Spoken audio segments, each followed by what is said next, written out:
En estos días en que el mundo condena de nuevo la ofensiva nuclear, emprendida por Estados Unidos contra civiles indefensos en Hiroshima y Nagasaki, ataques cometidos el 6 y el 9 de agosto de 1945, estos crímenes contra la humanidad siguen impunes, siendo que Washington aludió esta acción bélica en «defensa a la justicia», solo para lanzar esas dos armas de destrucción masiva y mostrar a Rusia su nuevo poder disuasivo nuclear. A pesar de la muerte de más de 250.000 personas en ambas ciudades japonesas, Estados Unidos es el único país que ha usado armas atómicas. 8 décadas después posee un gran arsenal de ellas. En la actual administración de Donald Trump, se incrementó el tono de la carrera balística mundial, alejando el horizonte de un planeta sin bombas atómicas. ¿Cuál es la perspectiva para la humanidad en este escenario? Esto y más en Lo Marginal en el Centro. Bienvenidas y bienvenidos a esta emisión especial de Lo Marginal en el Centro. Hoy nos convoca un tema de enorme trascendencia histórica. A 80 años del bombardeo atómico contra Hiroshima y Nagasaki, nos proponemos revisar no solo los hechos, sino también los sentidos y las consecuencias de aquel ataque. Lejos de las narrativas oficiales que han pretendido justificarlo en nombre de la paz, es necesario volver a preguntarnos ¿qué ocurrió exactamente en aquellos días de agosto de 1945? ¿Qué intereses estuvieron en juego? ¿Y qué significado adquiere hoy en un mundo que sigue al borde del abismo nuclear? Para esta reflexión tenemos el honor de contar una vez más con un invitado excepcional, el doctor Abel Pérez Zamorano, quien es maestro en Ciencias en Economía de Negocios por el Instituto Tecnológico y de Estudios Superiores de Monterrey, Campus Ciudad de México, con mención honorífica al mejor promedio de la generación año 1997, y quien además es doctor en Desarrollo Económico por la London School of Economics. Doctor, bienvenido a Lo Marginal en el Centro. Muchas gracias. Muchas gracias. Doctor, han transcurrido ya 8 décadas desde que el cielo de Hiroshima y Nagasaki se cubrió de fuego y muerte. La historia oficial nos ha dicho que aquello fue necesario para terminar la guerra.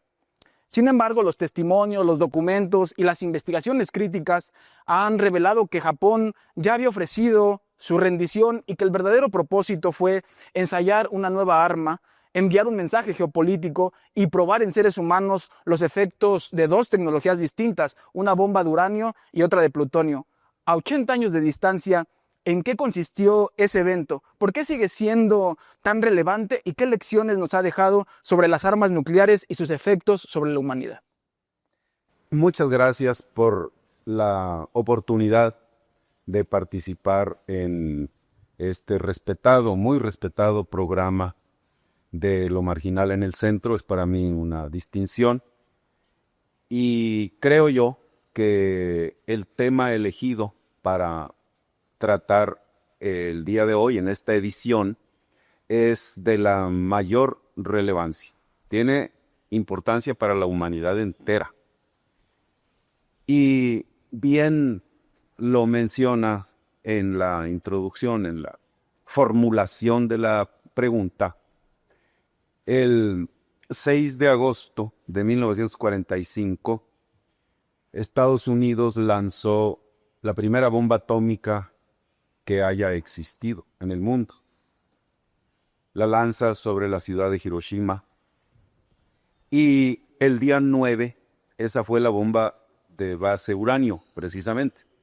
Y el día 9 arroja la bomba sobre la ciudad de Nagasaki, una bomba de plutonio.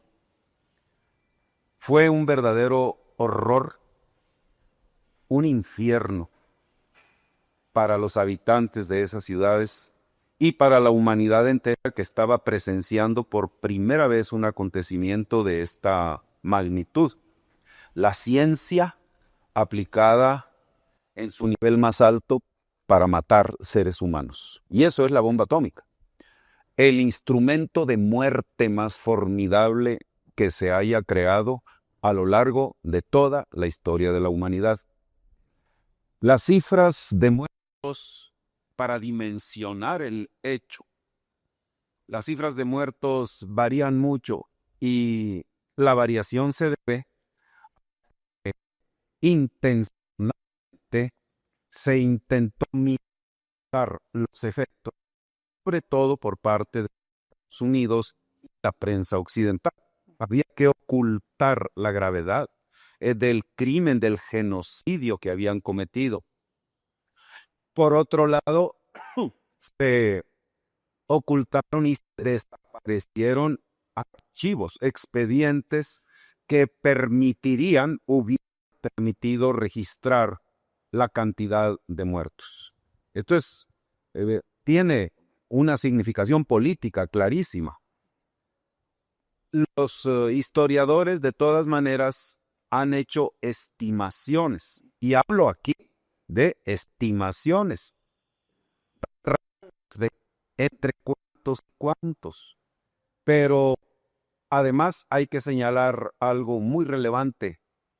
Una cosa fueron los muertos inmediatos que mata la bomba en las primeras horas, y otra cosa fueron los muertos consecuencia de la bomba a lo largo de los siguientes años, hasta el 1950 se tiene estimación. En el caso de Hiroshima, las estimaciones rondan alrededor de 340,000 muertos, sumando los inmediatos con los que mueren después. ¿De qué murieron después? Mueren por efectos de la radiación, mueren de cáncer, mueren de leucemia, mueren de quemaduras, mueren de heridas. Y en el caso de Nagasaki, 140,000 muertos. De eso estamos hablando. Es decir, es una masacre, un genocidio espantoso jamás visto. Y no visto después hasta hoy. Y qué bueno que lo advierte así, hasta hoy. Esto vino a mostrar la monstruosidad del sistema imperialista de los Estados Unidos. Porque además ocurre otro hecho que los historiadores registran. No solo son los muertos, sino miles y miles de niños que en la generación inmediata, si se quiere, nacieron con deformaciones causadas por la radiación. Es decir, que esto trajo un dolor humano más allá de la pura estadística de muerte que ocurrió. La humanidad tiene una herida que todavía sangra con el lanzamiento de las bombas de agosto del 45. Y la humanidad no debe olvidarlo. El imperialismo ha tratado de inducir una amnesia colectiva. Incluso no solo entre los Estados Unidos, entre la población norteamericana, sino entre los propios habitantes de Japón, a los que por diversos mecanismos ideológicos, mediáticos, culturales, se ha tratado de olvidar o de minimizar el problema.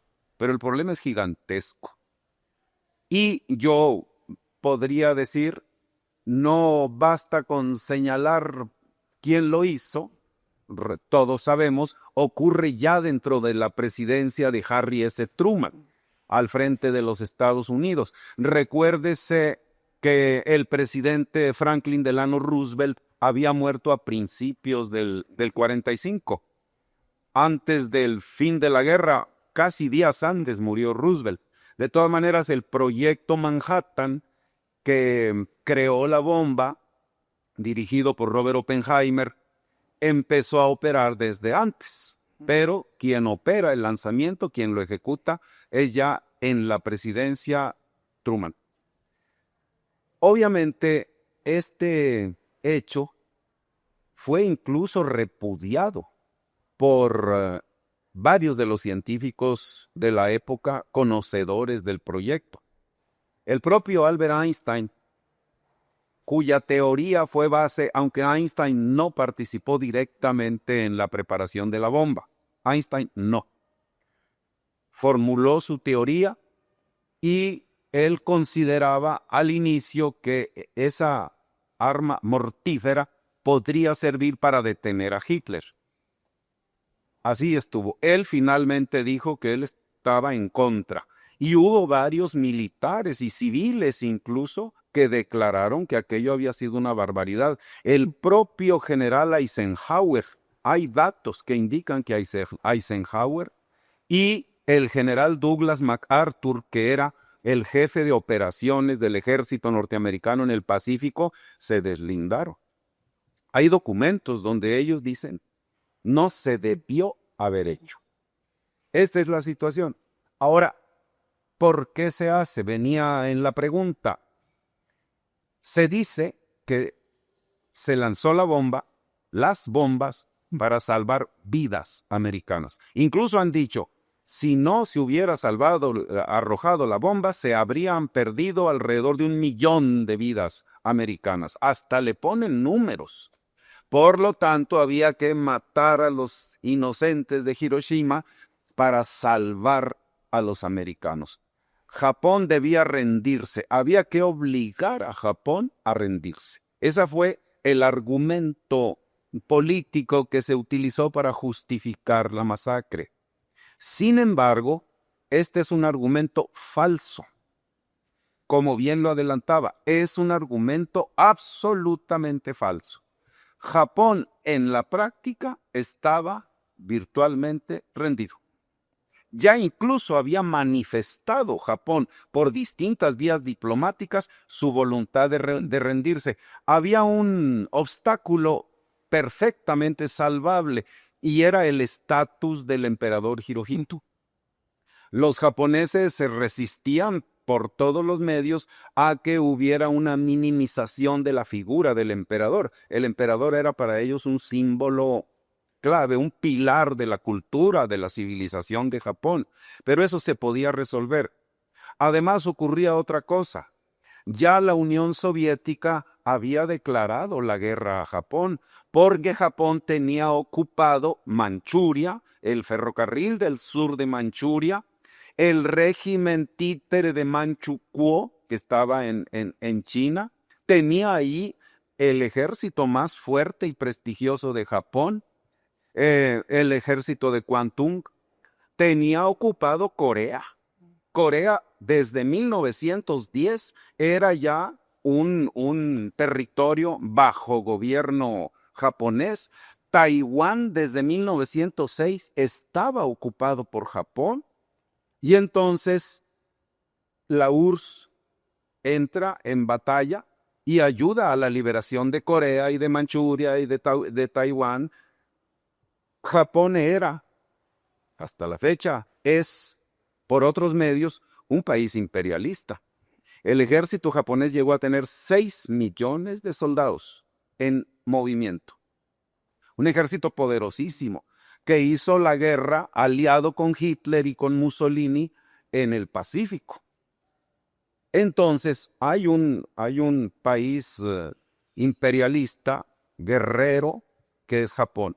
Sin embargo, digo yo, ya no se trataba del Japón arrogante, poderoso, dueño de la situación, sino de un Japón abatido. Y eso evidencia el hecho de que varios militares de alto rango de Estados Unidos dijeran es que no era necesario. Hay otra razón que los historiadores han registrado y me parece muy importante. Primera, Hiroshima no era un blanco militar. Hiroshima era una ciudad poblada, dicen, no tengo yo la estadística, pero se dice, hay muchas universidades, muchas escuelas, y se dice que la población de Hiroshima era eminentemente o en muy alto grado de estudiantes incluso. O sea, era una ciudad relativamente pacífica, no jugaba un rol destacado en la guerra. No había cuarteles, no había instalaciones militares que representaran un peligro para los Estados Unidos. Lanzaron la bomba sobre población civil inocente. Fue una carnicería humana inmotivada desde el punto de vista militar. Y esto es muy importante. Por un lado, entonces, no es un objetivo militar legítimo, porque Estados Unidos podía haber dicho, es que yo bombardeé un sitio que representaba una amenaza. No representaba nada, son puros civiles. Pasa otra cosa también. Hay quienes han dicho, bueno, Estados Unidos, como lo decía en la introducción, Estados Unidos buscaba exhibir su nuevo juguete. Quería mostrarle al mundo que tenía algo superior a todo lo que se había visto hasta ese momento, para acelerar la rendición de Japón. La rendición de Japón finalmente se dio el 15 de agosto del 45, pocos días después. Y Estados Unidos dicen quería mostrar eso, pero no solo a Japón, y ahí entran los juegos geopolíticos, efectivamente. Quería mostrárselo a la Unión Soviética, como una advertencia, como una alerta, como una amenaza para el mundo. Vaya manera de amenazar, matar decenas de miles de seres humanos solo para mandar un mensaje. Y aquí hay otro absurdo, lógico. Hay registros históricos de tanto de militares como de científicos que decían, bueno, se puede mostrar la bomba. Estados Unidos, desde el punto de vista militar, podría mostrar la bomba ante sus adversarios. La Guerra Fría ya había empezado. Es más, la Guerra Fría viene desde que el triunfo de Lenin en Rusia. Pero oficialmente la Guerra Fría arranca al terminar la Segunda Guerra Mundial. Ya estaban los desencuentros entre soviéticos y americanos. Y vamos a suponer que se tratara de un disuasivo para los soviéticos. Pero decían los investigadores, hay quienes han dicho de manera precisa, se pudo haber lanzado en el peor de los casos, ya poniéndose en la lógica militar, haberlo lanzado sobre un espacio no habitado y se provoca el efecto y todo el mundo lo ve.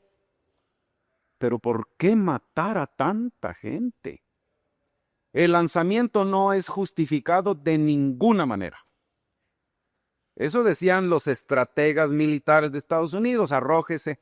De ninguna forma se justifica arrojar un artefacto mortífero con esas características. De ninguna manera. Es un crimen contra la humanidad. La propia creación de la bomba fue un crimen contra la humanidad. Y así lo debemos entender. No solo su lanzamiento, aunque hubiera sido en el mar o donde fuera o en la luna, de todas maneras la bomba es un crimen de lesa humanidad. Eso es la bomba. Por lo tanto, todo ser humano con cerebro y corazón, podríamos decirlo así, debe repudiar lo que hizo Estados Unidos. El gobierno americano se mostró como un gobierno criminal en el máximo grado. Y la población civil, como ocurre en las guerras imperialistas, ¿quién paga los platos rotos? Los infelices, los inocentes, la población civil. Esos son los que pagan, y eso fue lo que vimos nosotros en Hiroshima y Nagasaki. Gracias por esta primera intervención, doctor. Ahora bien, uno podría pensar que después de un holocausto como este, el de Hiroshima y Nagasaki, la comunidad internacional habría hecho todo lo posible para eliminar este tipo de armas. Sin embargo, la realidad es precisamente la contraria. El arsenal nuclear no ha desaparecido, sino que se ha multiplicado, se ha diversificado, y Estados Unidos y otras potencias continúan desarrollando armas cada vez más utilizables según su propio lenguaje estratégico. Incluso se ha hablado de una guerra nuclear preventiva como una opción legítima de defensa. Y en este sentido, doctor, ¿cuál es la situación hoy del arsenal nuclear en el mundo? ¿Cómo podemos entender nosotros este fenómeno en el que, en lugar de disminuir el riesgo de exterminio, parece que se ha incrementado este riesgo deliberadamente? Sí. Un primer razonamiento que sería bueno hacer es que Estados Unidos, como la cabeza mundial del imperialismo, ha procurado tener el monopolio de las armas nucleares. Es decir, ser el único que las tenga y las pueda utilizar. Y todo aquel que esté al margen del imperio, fuera de la órbita imperial, no debe tenerlas. Esa es la lógica de Estados Unidos. E hizo lo que pudo para evitarlo. Pero finalmente la bomba empezó a ser creada o reproducida en otros países. Y casi de inmediato, en 1949, Rusia probó la bomba. 4 años después, Rusia ya la tiene. Y luego empezaron a venir. Inglaterra, si la memoria no me traiciona, debe haber andado por el año 50, con apoyo de Estados Unidos, crea su propia bomba. Francia creó la bomba también. Hoy, los 5 países integrantes, los miembros permanentes del Consejo de Seguridad de la ONU, tienen la bomba. Los 5 permanentes. O sea, Estados Unidos, Francia, Inglaterra, China y Rusia. Pero aparte de ellos hay otros países que también la tienen. En concreto, la tiene la India, la tiene Pakistán. Eso es importante. Corea del Norte. Y un caso verdaderamente escandaloso es el de Israel. Israel, a finales de los años 60, creó con apoyo francés, por el 67 aproximadamente, con apoyo de Francia, sus armas nucleares. Nunca las ha querido declarar. Existe lo que por ahí llaman una especie de ambigüedad estratégica o ambigüedad calculada. Hay mucha evidencia. El CIPRI, el Instituto para la Paz de Suecia, que es una institución muy respetada en cuanto a estadísticas, documentación sobre armamento y guerras en el mundo, él dice, Israel tiene armas nucleares y se estima incluso el número de ojivas que tiene Israel. Y esto es importante. El hecho de que no las declare permite a Israel quedar al margen de la vigilancia, de la supervisión del Instituto de Energía Atómica Mundial. Es decir, Israel no está sujeto a supervisiones, como debiera estar. Es el único país del Medio Oriente que tiene las armas nucleares. El único. Es curioso, es un país que no tiene ni 10 millones de habitantes y sin embargo está armado hasta los dientes. Ya hemos dicho en otras ocasiones, Israel es un gran cuartel de Estados Unidos en el Medio Oriente y con armas nucleares. Irán ha intentado desarrollar tratamientos de uranio para fines pacíficos, para la generación de electricidad. Pues Estados Unidos acaba de bombardear Irán hace unos días. Bombardeó las instalaciones en Isfahán, en Natanz, para detener el proceso de creación de una bomba por Irán. Pero todo mundo dice, el propio director del Instituto de Energía Atómica dice, no hay evidencia de que Irán lo esté trabajando con miras a crear una bomba. No existe evidencia. Están haciendo esfuerzos por darle un uso pacífico a la energía nuclear. Y aquí entramos a un tema que yo considero muy importante. La energía nuclear, la ciencia, la tecnología en sus niveles más avanzados, no es en sí misma mala. Estaríamos cayendo en una especie de ludismo trasnochado. Hay que acabar con la tecnología porque la tecnología es mala. El problema es quién y para qué la usa. La energía nuclear se puede usar para fines médicos, se puede usar para generación de energía y yo qué sé. Pero de allí no se deriva que necesariamente tenga que usarse como arma para matar gente. Esta es la situación actual. En el caso de la Unión Soviética, desaparecida la URSS en 1991, había armas nucleares en Ucrania y en Kazajistán, Mm. en dos. ¿Y qué es lo que hace Rusia? Recoge esas armas. De modo que ahora ninguno de los otros tiene armas nucleares. Y aquí vienen los problemas en el sentido de que Ucrania ha estado reclamando disponer de armas nucleares. Los nuevos nazis del mundo, porque eso es el régimen de Zelensky, el neonazismo armado con una bomba atómica, precisamente lo que Einstein quería evitar, que Hitler tuviera una bomba atómica, y estaban trabajando los científicos alemanes sobre eso.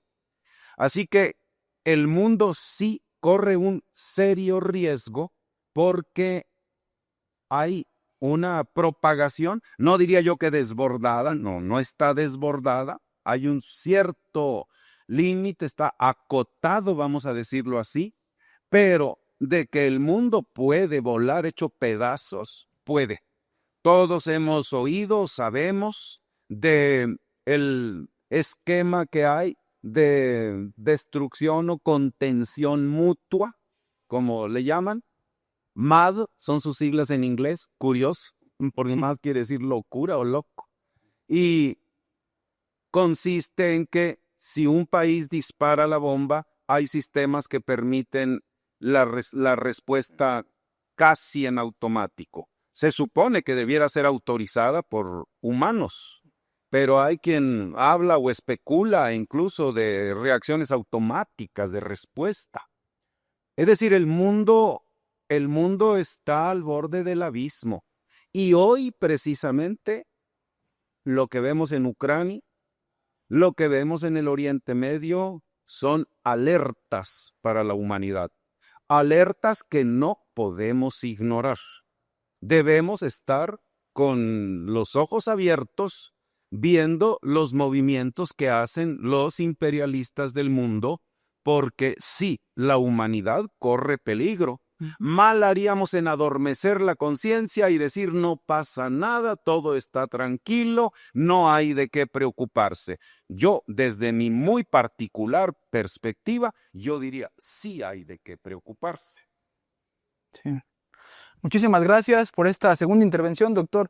Nos queda claro a todos que no se trata de una amenaza del pasado, sino de una condición estructural del presente. Vivimos en un mundo donde los planes de destrucción masiva siguen vigentes, donde el desarrollo científico puede usarse para producir genocidios y donde los discursos sobre paz, medio ambiente, salud global a menudo ocultan agendas pues mucho más siniestras. En este escenario, con un reloj, como se ha dicho muchas veces, del juicio final, que marca 90 segundos para la medianoche, ¿cuál es la perspectiva para la humanidad? ¿Es posible revertir este rumbo o estamos definitivamente condenados a repetir los horrores del pasado? Es muy interesante esta pregunta, porque efectivamente, si dejáramos las cosas hasta aquí, pudiéramos caer en una visión que pudiera yo llamar apocalíptica. Es decir, fatal, irremediablemente la humanidad está condenada al holocausto, a desaparecer. La desaparición final de la especie humana. Y creo yo que las cosas no necesariamente tienen que ser así. Pueden ser de otra manera. Pero para saber de qué otra manera pueden ser, hay que entender por qué están así. Porque, como todos sabemos, es un principio filosófico, político también, básico, que nadie puede transformar positivamente aquello que no conoce. Primero hay que explicar, diagnosticar el fenómeno para ver cómo manejarle. Y yo creo que en esta tesitura está la pregunta, esta tercera pregunta. ¿Por qué las guerras? ¿Y por qué el extremo de llegar a fabricar y arrojar bombas atómicas? ¿Qué hay atrás? Con mucha frecuencia, yo lo digo porque lo leo, encuentro explicaciones banales donde se atribuyen estos hechos a obra de esquizofrénicos, de locos. La teoría del loco, diría yo. ¿Por qué se desató la Segunda Guerra Mundial? Porque Hitler era un loco. Era un loco que decía que una raza era superior a otras y odiaba a los demás. Esa es una simplificación de Hitler, porque el motivo de la Segunda Guerra Mundial no es principalmente racial. El motivo de la Segunda Guerra Mundial está en otro lado, es económico, pero no me quiero meter a eso. O bien ahora lo que están haciendo Donald Trump y Benjamín Netanyahu en la Franja de Gaza es que son un par de criminales y por eso su instinto violento los lleva a eso. Son un par de criminales y eso no se les quita. Pero esas teorías subjetivas, porque es subjetivismo puro, no resuelven de fondo el problema. Porque yo me he preguntado, bueno, ¿y esa gente por qué llegó a donde está? ¿Quién la puso? ¿Y quién la sostiene? ¿Quién la apoya allí? Es decir, que esa gente no llegó ahí por un accidente, esa gente fue puesta allí. Hay, como en efecto comentaba en la pregunta, hay una raíz estructural, sistémica atrás de eso. Yo siempre he pensado que sí es cierto que hay locos guerreristas, pero esos locos que en la superficie son causa de las guerras, en el fondo son efecto de una circunstancia estructural. Entonces son efecto que se vuelve causa de alguna manera. Así lo pudiéramos razonar. Y en este sentido, yo diría, ¿cuál es la raíz sistémica de las guerras? El imperialismo. Las guerras y sus extremos, como el Holocausto, en efecto, como lo llamó de Hiroshima y Nagasaki, o ahora la masacre de Gaza, que están emparentados, en el fondo son manifestaciones del mismo problema. Son expresiones superficiales aparentemente, hasta en el tiempo distantes, pero si rascamos más abajo, expresan el mismo problema. ¿Y de qué se trata? El capital tiene como divisa central, como su razón de ser, la acumulación. El capital existe para acumular. De hecho, Marx en su obra El Capital lo definió así. ¿Qué es el capital? Dice él, es valor que crece, es valor que se valoriza. El capital no existe para otra cosa sino para incrementarse, lo que la teoría económica moderna, neoclásica, llama la maximización de la ganancia. Esto está en el ADN del capital. Ahora bien, las fuerzas productivas, la capacidad productiva de la sociedad, la tecnología, se va desarrollando. Podríamos decir, y esto es algo muy importante, en el capitalismo sobre todo, el desarrollo de las fuerzas productivas es una constante. Así hay que asumirlo. Es decir, todos los días en algún lugar del mundo se descubre o se inventa algo. En cualquier lugar. Todos los días hay una innovación. Y esto impulsa el desarrollo de la capacidad productiva. Y entonces se producen en cantidades cada vez mayores, extraordinarias, en volúmenes tales que ya no pueden ser absorbidos por los mercados nacionales, que por definición están acotados, están limitados. El mercado nacional tiene un límite, hay un cierto número de consumidores potenciales y efectivos, porque ya sabemos que el mercado no se ocupa de todos los que necesitan, sino se ocupa de los que tienen para comprar, o sea, la demanda efectiva o demanda solvente, como se le conoce.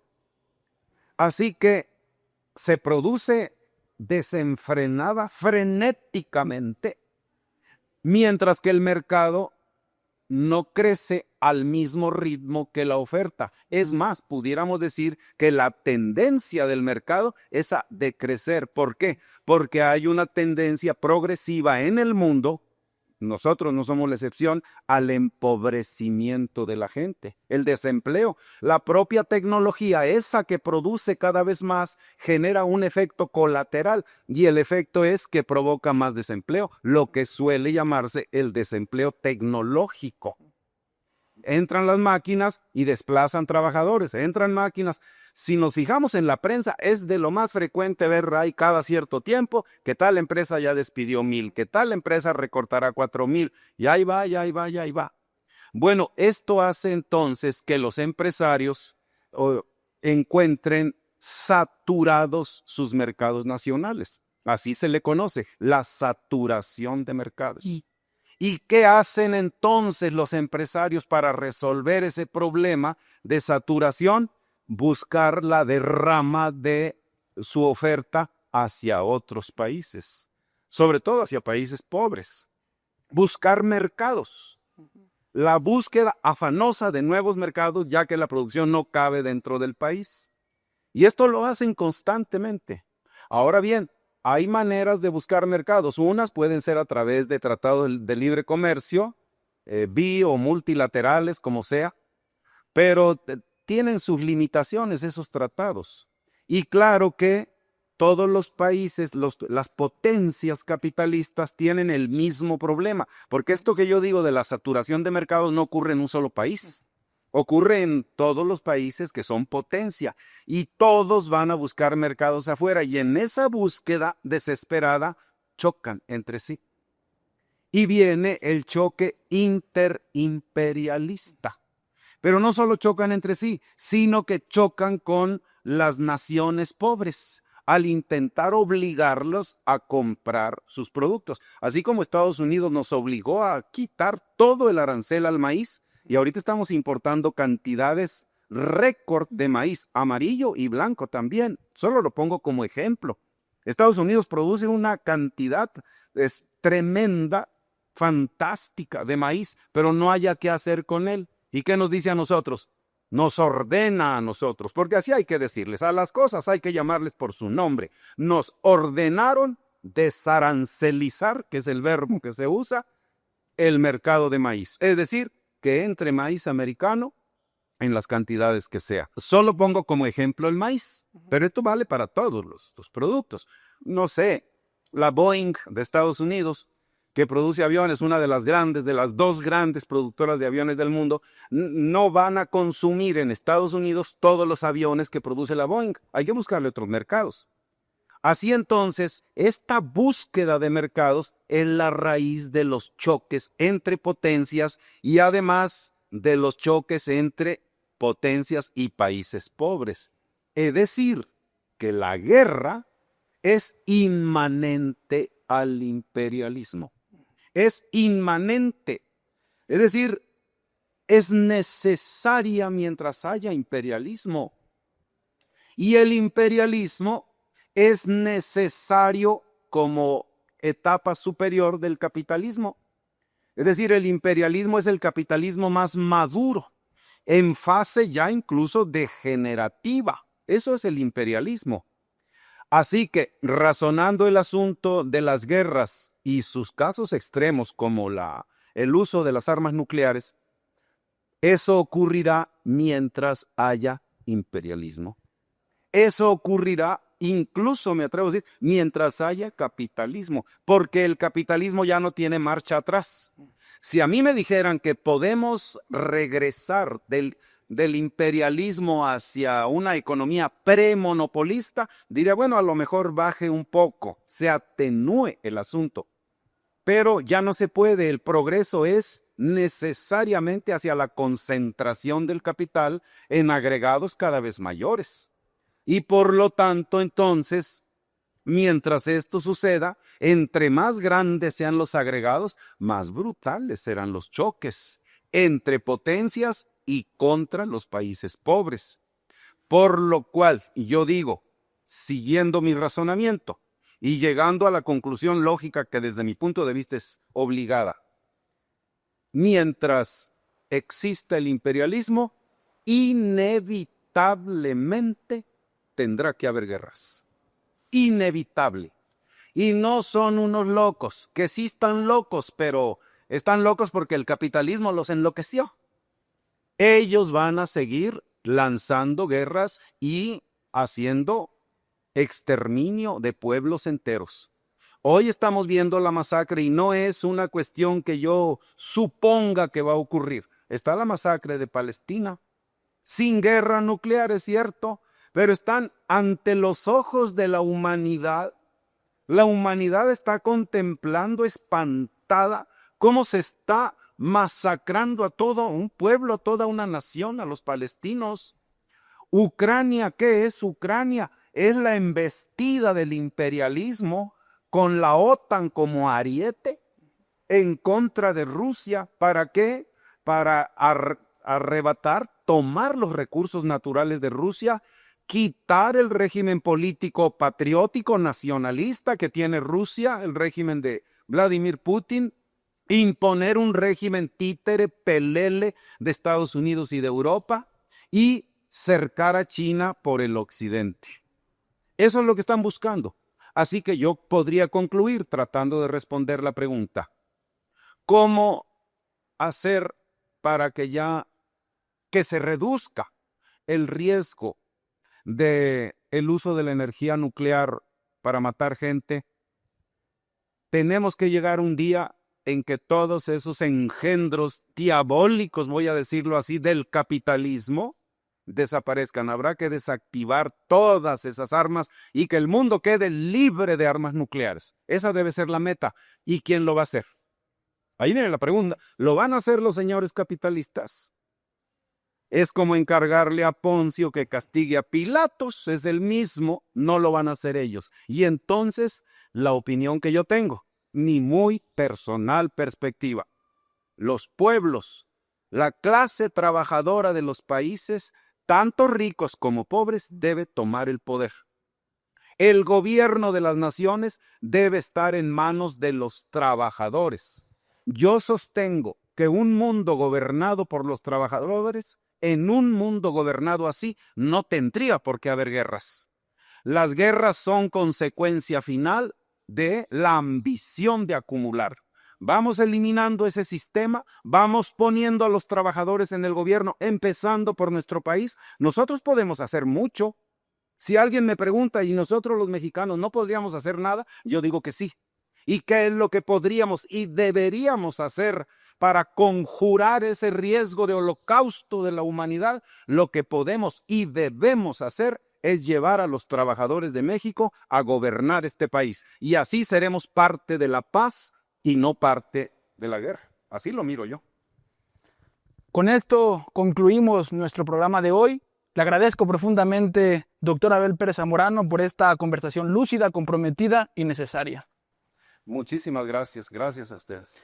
A 80 años de Hiroshima y Nagasaki, no basta con conmemorar a las víctimas. Es urgente impedir que un crimen así se repita, recordando que, más allá de los discursos diplomáticos, la verdad incómoda es que los principales impulsores del desarme global siguen siendo también los principales fabricantes de conflictos. Estados Unidos y sus aliados de la OTAN siguen desplegando ojivas nucleares en territorio europeo mientras señalan con el dedo a países como Irán o Corea del Norte. A 80 años del horror atómico, no solo estamos llamados a recordar, sino también a comprender los mecanismos de poder que lo hicieron posible y que aún hoy lo mantienen latente. Y esta conversación nos ha permitido mirar hacia el pasado con ojos críticos, pero también pensar y actuar en el presente con compromiso y con responsabilidad. Gracias por acompañarnos una vez más en Lo Marginal en el Centro. Hasta la próxima.